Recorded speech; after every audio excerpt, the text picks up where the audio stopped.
Hello and welcome to my Yugioh channel. Today we're going to be looking at the OCG limit regulations. This has applied as of the 1st of October 2024. We'll have a quick discussion as to what these cards do and to why they are, and we'll also go into a bit further details. In terms of the forbidden list, we have now Beatrice, Lady of the Eternal. This has gone from limited, so it was 1 to now forbidden. Most of this is to do with setup that can be done, provided you've got level 6 monsters that you can bring out. You could then overlay those cards to bring this card out, and then this could pitch cards to the graveyard. This allowed for far too much setup and meant that you could get too much advantage without actually having to dedicate anything to it. In terms of the limited list, we have the Zodiac Trident. The idea of this is gone from forbidden to limited, as you could use its quick effect to detach material and then each and every turn destroy one of your opponent's monsters. It was a way of dealing with one of your opponent's biggest threats, and I would advise that's probably why it's been restricted to 1, so you can't have multiple of these Zodiac Tridents, especially since not all decks are competent at beating over this particular card. Masterpiece, the True Dragoslayer King, has gone from forbidden to limited. The purpose and design on this card is it's one of the true king monsters, and it was very much a case of if you tribute it using a monster spell and trap, then this card becomes immune to monster spell and trap cards. It meant it was pretty difficult for you to get over this card unless you had a dedicated monster that you could bring out with 3,000 or more attack points as a way of either crashing into this card or putting it into a situation where it's no longer as viable. Even if you were doing that and were getting rid of other cards, a lot of the True King's monsters effects would come out and use their abilities to be able to then bring themselves out through those cards being destroyed. Red Eyes Dark Dragoon is an interesting one. It's a card which most people don't like, and it has multiple effects of why people don't like it. For starters, it is pretty easy to be brought out with the Verde Anaconda, which is the Predaplant monster. It's the Link monster that was used in Link Vrain's pack, and its design was basically you pay 2,000 life points and then you can apply the effect of any particular fusion or polymerization based card. This could then copy the effect of one of those, so in this case there was a Red Eyes fusion card and would fuse from the deck, bring this card out, and this card once every turn can negate and destroy an effect that targets it. Also, when you do that, its attack points go up by 1,000. So if you can keep having this monster be brought out, or you have multiple forms of protection, and your opponent's trying to get rid of this card, and then they try it again, you're able to at least protect that monster, and that's probably concerning. It being brought to 1, I don't think is necessarily so much of a problem. We do have cards to counter it, so we have some of the tier elements cards are quite useful for doing things like that. You have the new support for all of this negation-based types of effects. You also have the ability to get rid of this through cards such as Forbidden Droplets, or you've got No More. Those are examples. There are so many more counters to it, which is justifiable for why it's been put back to 1. Snatch Steal is also quite interesting. It was the case of it's an equipped spell card that lets you take control of one of your opponent's monsters indefinitely. It stays on your field so long as it's equipped to this spell card. But your opponent each standby phase gains 1,000 life points, so you're really going to be using those cards particularly to, go into any of your extra deck monsters, keeping Snatch Steal out as limited as possible. There are so many ways that this card can now be negated or interacted with, but also there's the argument that this card has never been easier to recover. We do have specific support to recover equipped spell cards, which is quite concerning. With the Diabell Star, the Black Witch, that's newly limited. That's not surprising. The whole Snake-Eyed Diabell Star archetype is really annoying, and it's part of the meta. That means it's just too much for most players, and it's not viable kind of as a strategy. It's just too toxic. The Snake-Eye popular has now become newly limited. Similar to the Diabell Star, it's pretty much one of those cards. When it's drawn from the deck into the hand, except by just normal draw phase, you get to special summon it, and then it has multiple forms of interaction. And because of that, it makes it too easy to search for the other cards and then go into your full Snake Eyes Flamberg plays as that card, when it was brought out, not only it's a 3000 attack monster, it can destroy one of your opponent's cards. In terms of the Tenpai Dragon Chandra, this is newly limited. Tenpai Dragons are one of those archetypes which are part of the meta, and it's reasonable to see why it's been reduced to 1. It's one of the key starting points for the deck, and it lets you synchro summon during the battle phase. It also makes it very easy to search for other cards, and because of that, it just makes it far too viable for the deck. It's too consistent. This is why there's a consistency hit. I don't necessarily think this is going to be that big of a problem, as they do have additional forms of support, and you even have generic cards which support both fire attributes, as this is one of the Years of Fire, as well as generic dragon support, which can just be used to substitute for reduction. Phantom of Yubel is also newly limited. This card is one of the key components for the Yubel archetype and the new deck, because what it does is, when an effect is activated, you can instantly use this effect and it gets treated as you get to destroy a Yubel monster in your deck. That then triggers off the Yubel that you're destroying's effect, and then lets you bring out one of the more powerful Yubel monsters. It's definitely inadvisable to keep this card at more than 1, and at least at 1, this means it's quite difficult to recover. The Fiendsmith Engraver, it's also quite interesting. The Fiendsmith archetype is one that has been extremely powerful, and it's probably done so because it is far too consistent. It allows you to go into various plays, and it's probably one of the generic decks that happens to let you go into Beatrice, as it is a level 6 monster. Its effect is simply by discarding this card, you get to add a Fiendsmith spell or trap card from your deck to your hand. So it does have that consistency of just searching for any spell or trap card within the archetype, and by targeting a Fiendsmith equip card you control and one monster on the field, by sending them to the graveyard. If this card is in your graveyard, just by shuffling another light fiend monster from your graveyard into either the deck or the extra deck, you just get to special summon this card. It's far too consistent and easy to bring out, and it's probably not the best idea to keep it at any more than 1. Fiendsmith Tract is also quite interesting. It's part of the same archetype, and that's probably why they had to hit a couple of cards, but it's also very much to do with how they interact with each other. This card lets you add a light fiend monster from the deck to hand and then just discard 1 card, so it just can search for the Fiendsmith Engraver, and just by banishing this card, you can instantly fusion summon a Fiendsmith fusion monster from the extra deck using monsters either from the hand or the field. It can be far too consistent. With Bonfire, this is gone from semi-limited to limited, mostly because of the Snake Eyes hits. This is designed typically to just help any sort of Pyro-type deck, but given that we've just had the recent support of Pyro-based decks, it's a shame because it just really helps to support archetypes that haven't had too much support, such as the sea ships, and we also have the volcanics. There aren't really too many more to discuss. In terms of the semi-limited list, these are cards which have been allowed to go to 2 copies. Either it's gone from limited to semi-limited. It was a card that was used within the Ritual style deck, which focused on the Cyber Angels.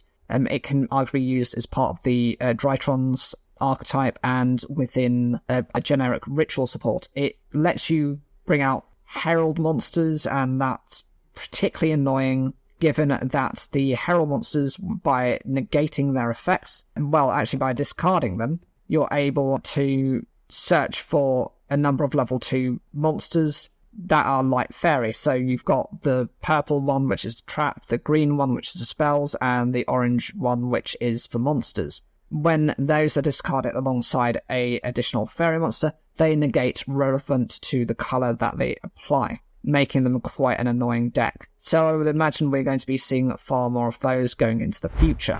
With the Speed Droid Terratop, we've just received some more cards in relation to Speedroids recently, and that's actually quite useful. Having it at 2, I think, is going to be quite useful, and it's a way of kind of resetting the pack, as people aren't going to want to just use this based on inconsistencies. Speedroid Terratop just lets you special summon a level 3 monster, and then from there you can then further your plays. Dino Wrestler Panktops is gone from limited to semi-limited. This card is designed in a way that you destroy a Dino Wrestler monster you have on your field, and then you can destroy one of your opponent's cards. That can be a spell, a trap, or a monster, and since that's a quick effect, it can be used during yours or your opponent's turn. Typically, most people don't run this within its Dino Wrestler archetype, but actually just as a generic body as a way of disrupting your opponent. It's often just used as its own cost to get rid of your opponent's cards.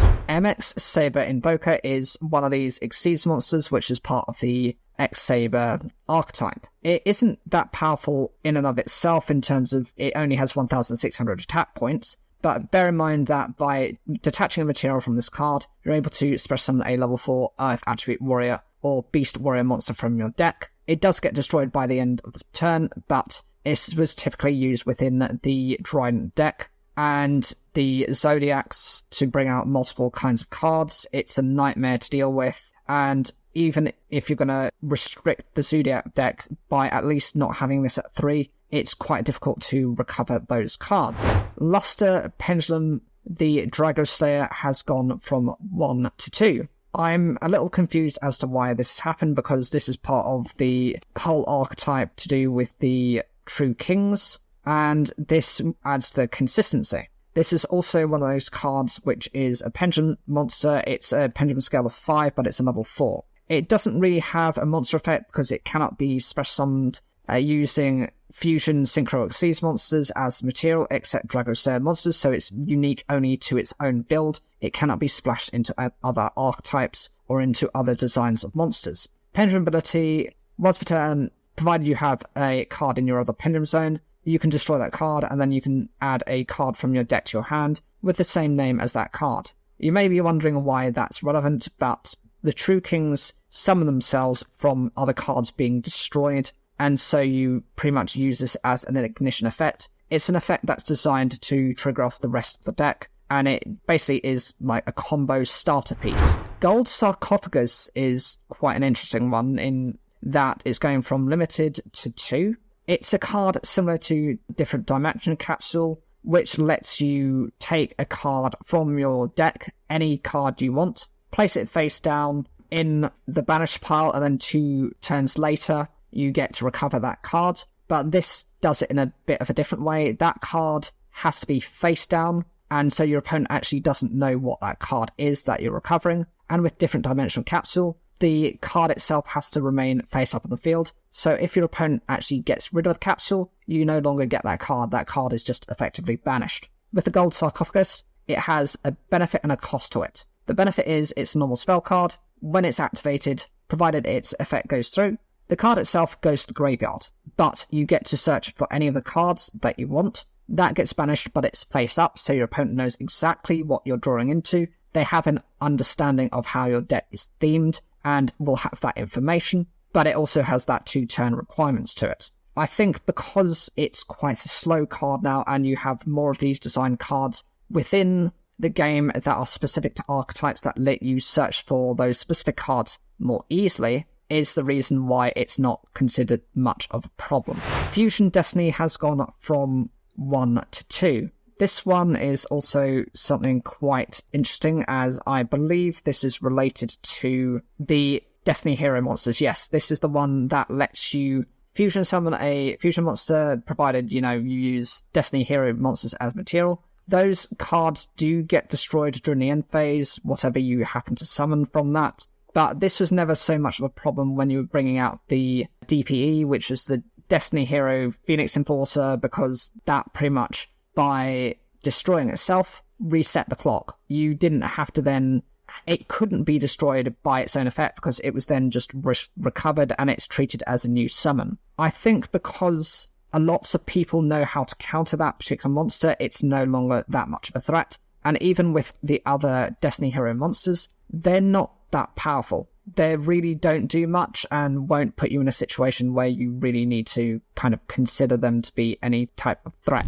Branded Opening has gone from limited to semi-limited. This is also quite interesting, as I believe the branded archetype is quite popular with people. It's often a strategy used by people who are playing either anti-meta or in a way to get into the meta to disrupt the meta. Just by discarding a card, you can take any Despian monster from a deck, and it either gets added to your hand or to special summon it in defense position. Some of the Decibel monsters do have quite thick defense or attack points, and that means that it's quite difficult for your opponent to then do much about it. It locks you into fusion monsters, but if you happen to have a fusion monster that is destroyed by a card effect, you can substitute the destruction by just banishing this card. Again, this is very much just to deal with self-preservation of your existing cards. This next one is very interesting because this is the first hit that I believe the OCG has gone with Maxx C.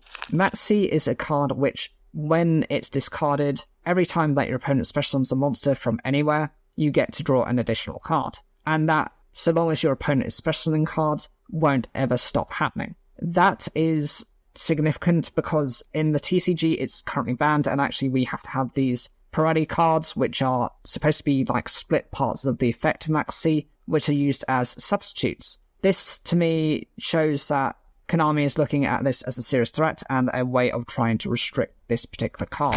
Nightmare Throne is another card which is related to Yugioh. It's newly semi-limited, so it's gone from 3 to 2, and that's very much to do with it is their field spell, and that makes pretty much what the deck needs to do. As soon as it's activated, you just get to take a Fiend monster with 0 attack and defense from your deck, and it either gets added to your hand or gets destroyed, and then you're able to add a Yugioh monster from your deck, your graveyard or banishment, who is a level higher or lower than one of the monsters. Then you can special summon it, ignoring its summoning conditions. That's the key part of the phrase. You can just bring out a higher level Yugioh monster or a lower level without having to meet any sort of condition, which makes it quite dangerous as part of the deck and basically speeds up the deck. Goes and Match is another interesting card just because it's one of those floodgate cards that's supposed to negate mass summonings of monsters. Goes and Match relies on dealing, I believe, with the attributes of the monsters. It's either the attributes or the type, so I'm just actually going to check what that is, because one, you've got Rivalry of Warlords and you've got Goes and Match. Yes, that is it. Goes and Match is focused on attributes, so it prevents you or your opponent from having more than one attribute on the field at any one time. And any monsters that happen to be outside that have to be sent to the graveyard, so that's meant to deal with a lot of consistencies. The interesting part of this list actually comes out in the Unlimited list. We have the release and unlimited forms of all 4 of the Dragon Rulers. So we have Blaster, Dragon Ruler of Infernos, Redox, Dragon Ruler of Boulders, Tidal, Dragon Ruler of Waterfalls, and Tempest, Dragon Ruler of Storms. So the first is for fire attributes, second is for earth attributes, third is for water attributes, and fourth is for wind attributes. These cards can be splashed into a number of different decks, so they can be used purely within their own type of deck. For example, since we're getting all this new support in Rage of the Abyss related to the Mermaids and Atlanteans, it wouldn't be so much of a surprise if Tidal gets use at some point. Likewise, Blaster could be used in something like Volcanics for fire attributes, Redox could be used in something like Burner's Life, as that's earth attribute focused, and Tempest could be used in decks such as Dragunity. They can also be merged into decks that just use dragon-type monsters of any of the attributes, as by banishing either the specific attribute or having the dragon typing, it meets those conditions. And each of them kind of has their own additional effect, which activates at certain points. Blaster's effect basically lets you discard this card and 1 fire monster to the graveyard, then target 1 card on the field and destroy that target. So this has a destruction-based ability, and in doing so, you're able to target anything on yours or your opponent's turn and on their field, and it just instantly gets rid of that. I believe with Redox it has one of those Monster Reborn effects, as it's able to recover 1 monster in your graveyard and it gets special summoned, and that's quite decent as it pretty much was around when Monster Reborn was banned. I think with Tidal, that card's effect was something related to sending 1 monster from your deck to the graveyard, so this is another way of pitching cards. It's useful in certain decks, for example with the Atlanteans, as when they're discarded by the effect of a water monster, they then trigger off other effects, which include destroying a set card or a face-up card. And with Tempest, that card's ability, its unique ability, relates to just adding a Wind Dragon monster from your deck to your hand, so it does have some recoverability to it. These cards haven't been doing anything as of so far, and I believe because of that, that is why they're no longer seen as too much of a threat. With the Perform Age plush fire, we are getting another list of Perform Age monsters, which are coming out also quite soon. That's arguably why that's been brought back. And I think at the moment, Perform Age doesn't really do anything. And so that's probably why, because it has also had its recent errata,